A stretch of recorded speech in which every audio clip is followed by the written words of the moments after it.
अस्सलाम वालेकुम जी, मैं हूं लैब अब्बासी और आप देख रहे हैं देसी स्पोर्ट्स पर cricket capsules by Lab Abbasi. अगर अभी तक आपने इस यूट्यूब चैनल को सब्सक्राइब नहीं किया तो क्या कर रहे हैं, जल्द से जल्द देसी स्पोर्ट्स को सब्सक्राइब करें, press the bell icon to never miss any video from our side. हम क्योंकि आते हैं रोज इंटरेस्टिंग क्रिकेट कंटेंट के साथ, तो सब्सक्राइब करें यार, सब्सक्राइब। ज़्यादा बहस नहीं करनी क्योंकि पाकिस्तान वर्सेस साउथ अफ्रीका कि 3 मैच T20 सीरीज़ जो है उसका आगाज़ हुआ और इसका आगाज़ जो है वो पहले T20 मैच से हुआ जिसमें हमें शिकस्त हो गई।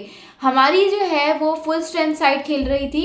फुल स्ट्रेंथ साइड से मुराद जिसमें शाहीन भी था, जिसमें हारिस भी था, जिसमें आप कह लो बाबर भी था, मोहम्मद रिजवान भी था, यानी कि फुल स्ट्रेंथ साइड थी। ठीक है, हमारी जो टीम थी।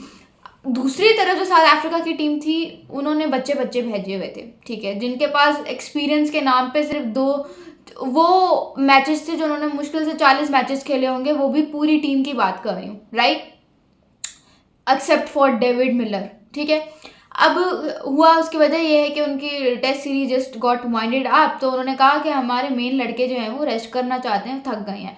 तो उन्होंने तबरेज शमसी को नहीं खिलाया, उन्होंने तबरेज शमसी तक को नहीं खिलाया भाई, और हम फिर भी हार गए। मतलब उन्होंने छोटे से छोटे प्लेयर, बड़े से बड़े प्लेयर, यानी कि जितने भी मीडियोकर्स थे उन तक को नहीं खिलाया, उनको भी रेस्ट दिया, फिर भी हम हार गए 11 रन से ये मैच।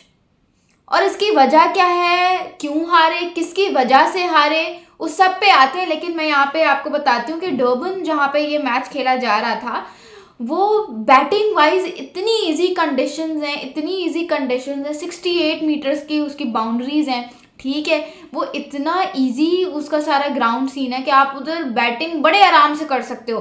184 का टारगेट जो पाकिस्तानी बल्लेबाजों के लिए सेट हुआ, तो वो तो कोई टारगेट ही नहीं था यार, वो तो आप कह लो कि वो कोई टारगेट ही नहीं था। आप ये बात करो ना, क्योंकि इस ग्राउंड पे जो मैक्सिमम स्कोर, जो एवरेज स्कोर है वो 200 से ऊपर का होता है। 184 तो आप कह लो कि भलवा था, और वो हमसे चेज नहीं हुआ यार, और वो भी ऐसी बॉलिंग लाइनअप के आगे जिनके पास मुश्किल से एज अ होल 40 मैचेस का एक्सपीरियंस है बस। George Linda who is making a comeback after 3 years, उसने बैटिंग में भी आउट क्लास कर दिया, बॉलिंग में भी आउट क्लास कर दिया, and he was also player of the match. अब अगर ऑब्वियसली डेविड मिलर को आपने ओवरशैडो करना था as player of the match, क्योंकि डेविड मिलर की जो, अगर जिसने इनिंग्स नहीं देखी थी उसने तो बहुत ही कोई कर दिया, लेकिन डेविड मिलर की जो इनिंग्स थी, I have to see, it was absolutely a treat to eyes.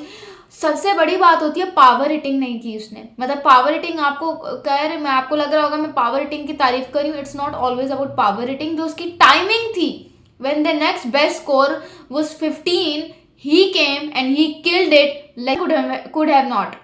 इतनी उसने जबरदस्त उसने बैटिंग की कि मतलब मैं कहती हूँ यार, काश ऐसा प्लेयर पाकिस्तान में होता। उनका पूरा बैटिंग लाइनअप फ्लॉप हुआ, उनका सबसे ज़बरदस्त हिटर क्लासन फ्लॉप हो गया, लेकिन डेविड मिलर ने 82 ऑफ 40 बॉल्स किया, 4 चौके 8 छक्के, 205 के स्ट्राइक रेट से उस बंदे ने बैटिंग की। जॉर्ज लिंडा की इनिंग्स 48 ऑफ 24 बॉल्स, 3 चौके और 4 छक्के, इसने भी बड़ी ज़बरदस्त बैटिंग की। हारिस रऊफ को जो इसने सुफियान मुकीम को जो इसने छक्के मारे 2 एंड में, फिर हारिस रऊफ को जिस तरह से कूटा, एवरीथिंग वाज एब्सोल्युटली ब्रिलियंट। आप पाकिस्तान की बैटिंग पे, अब मुझे समझ नहीं आती मोहम्मद रिजवान ने इनिंग्स क्या खेली है। 74 ऑफ 62 बॉल्स, 5 चौके 3 छक्के, criminal innings I would say.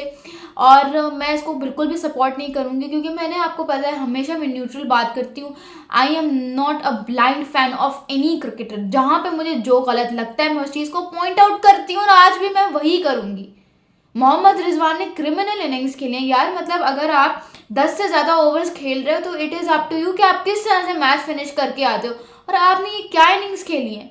इस पे तो आई वॉज एक्सपेक्टिंग कि आप 74 ना, आपका सेंचुरी होती। कोई भी नया लड़का आता, he would have thought to hit a century on इतने ज़्यादा बॉल्स पे, वो सेंचुरी मारने की करता। आपने तो क्रिमिनल्स एंड पे आप 11 रन अगर टीम को नहीं स्कोर करके दे सकते तो फिर आप क्या कर रहे हो, what is this innings.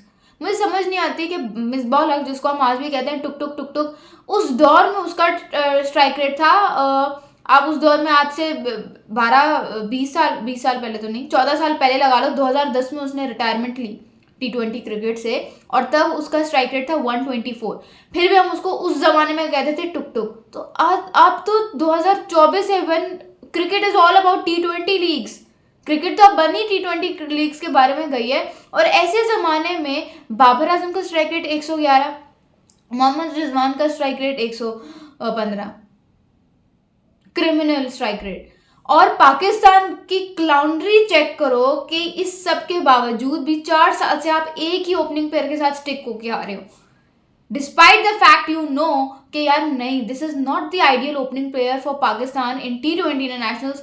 You always want to give a chance to Babar Azam and Mohammad Rizwan. अब मुझे समझ नहीं आ रही क्या मोहम्मद रिजवान कप्तान है इसलिए वो बार बार खुद ही से आ रहे हैं, मुझे समझ नहीं आ रही। लेकिन साइम अयूब वो कल का लड़का 6 ओवर्स के एंड पे ही वाज 35 ऑफ 13 बॉल्स।